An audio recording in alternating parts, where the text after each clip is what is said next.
कहानी की शुरुआत में अरीना को डिस्ट्रॉय करने के बाद हेमिज और गेम मेकर ने कैटनिस और फिनी को रेस्क्यू कर लिया था। इन्हें डिस्ट्रिक्ट 13 ले जाकर इनका ट्रीटमेंट किया जा रहा था। होश में आने के बाद कैटनिस फिनिक के पास जाती है। वो उसे बताता है प्रेसिडेंट स्नो ने पीटा, जोहाना और एनी को कैपिटल में बंदी बना रखा है। फिर कैटनिस अपनी बहन प्राइमरोज से मिलती है। ये दोनों बातें कर ही रहे थे, तभी यहाँ बॉक्स आता है और वो कैटनिस को अपने साथ गेम मेकर के पास ले जाता है। गेम मेकर हेवंस भी उसे डिस्ट्रिक्ट 13 की प्रेसिडेंट आल्मा से मिलवाता है। आल्मा कहती है तुमने जो अरीना पर एरो से वार किया था उसकी वजह से डिस्ट्रिक्ट 7 में दंगे और हड़ताल शुरू हो गई, और अगर हालात ऐसे ही रहे तो हम डिस्ट्रिक्ट 7 की मदद से कैपिटल के खिलाफ आवाज उठा सकते हैं। मगर कैटनिस उनसे पूछती है पीटा कैसा है। बीटी कहता है अगर हम कैपिटल से कनेक्टेड होते तो हम पीटा के बारे में मालूम कर सकते थे, मगर प्रेसिडेंट स्नो ने कैपिटल और डिस्ट्रिक्ट के बीच सारे कनेक्शन काट दिए। उसके बाद गेम मेकर कैटनिस से कहता है तुम्हें मॉकिंगजे बनाना होगा, इस तरह डिस्ट्रिक्ट के लोग तुमसे इंस्पायर्ड होकर क्रांति कर पाएंगे। लेकिन कैटनिस मॉकिंगजे बनाने से साफ मना कर देती है। इसके बाद कैटनिस गेल से मिलकर उसके साथ डिस्ट्रिक्ट 12 जाती है।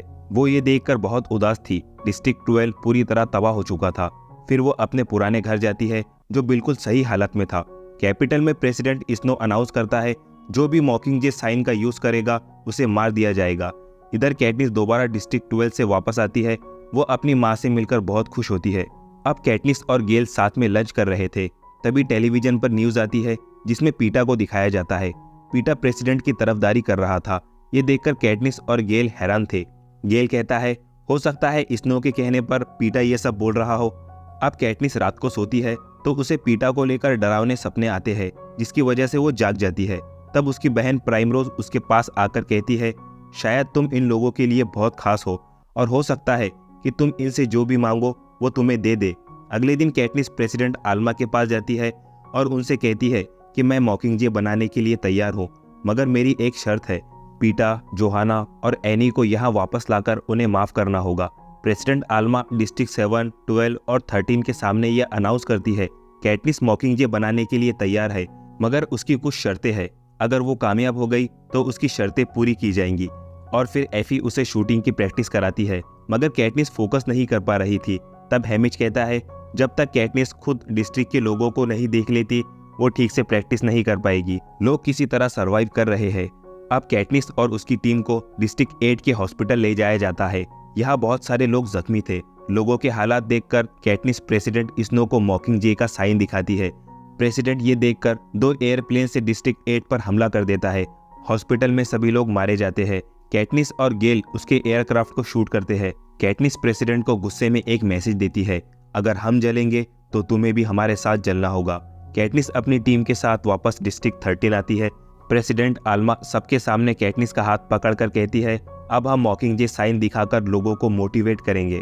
एक नए जज्बे के साथ डिस्ट्रिक्ट के लोग कैपिटल के गार्ड से जंग करते हैं। कैपिटल में तबाही मच चुकी थी। इधर कैटनिस और गेल टीवी पर पीटा का इंटरव्यू देखते हैं। पीटा कहता है ये क्रांति यहीं रोक देनी चाहिए, इससे डिस्ट्रिक्ट और कैपिटल दोनों को परेशानियों का सामना करना पड़ रहा है। गेल पीटा पर बहुत गुस्सा होता है।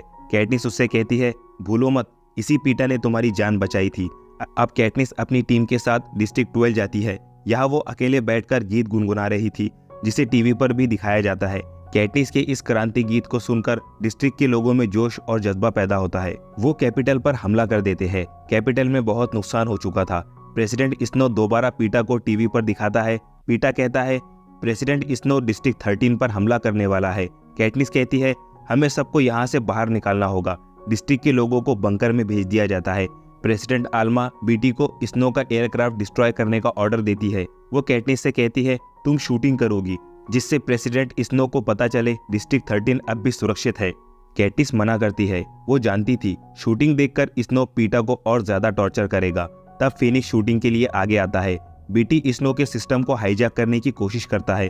साथ ही फिनी की स्पीच टेलीकास्ट की जाती है और दूसरी तरफ पीटा, जोहाना और एनी को बचाने के लिए गेल और उसके साथियों को भेज दिया जाता है। फिनी की स्पीच टेलीकास्ट करने से कोई फायदा नहीं होता। स्नो सिग्नल्स ब्रेक कर देता है। कैटनिस डायरेक्ट प्रेसिडेंट से बात करने की कोशिश करती है, मगर स्नो उसकी बात नहीं सुनता। हेमिज और कैटनिस बहुत परेशान होते हैं। दूसरी तरफ गेल और उसके साथी पीटा, जोहाना और एनी को कैपिटल से छुड़ाकर डिस्ट्रिक्ट 13 ले आते हैं।